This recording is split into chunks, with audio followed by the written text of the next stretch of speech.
Welcome to the GoalZero Toolbox Talk series. Today's Toolbox Talk: Fall Protection. Most jurisdictions require the use of specific fall protection measures before, or in addition to, personal protective equipment, PPE.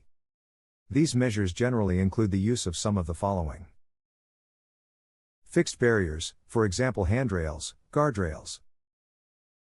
Surface opening protection, for example covers, guardrails, etc. Warning barriers and control zones.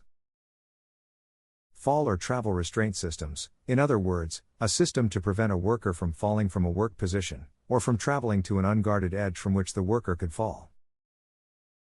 Fall containment system, for example safety nets. Fall arrest systems, in other words, a system that will stop a worker's fall before the worker hits the surface below. There are specific legal requirements around the use of equipment like ladders and scaffolding. Occupational health and safety laws generally require action when a worker has the potential to fall about 3 meters, 10 feet, in Canada. Always check for the requirements of the legislation in your jurisdiction.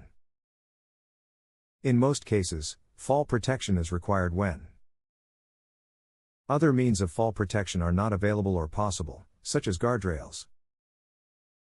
Working at a height of 3 meters, 10 feet, or more, permanent or temporary work areas. Working at a height of fewer than 3 meters, 10 feet, when the surface below could cause a greater injury than just the fall, e.g., machinery.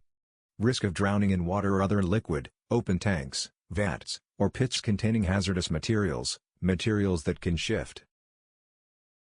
A worker may fall through an opening in the work surface. If it is determined when assessing job hazards that fall protection is necessary, and at what level if it is deemed necessary to use fall protection at levels lower than those legislated. Employers must set up the workplace to prevent employees from falling off of overhead platforms, elevated workstations or holes in the floor and walls. Occupational Safety and Health Administration requires that fall protection be provided at elevations of 4 feet in general industry workplaces, 5 feet in shipyards, 6 feet in the construction industry and 8 feet in long-shoring operations.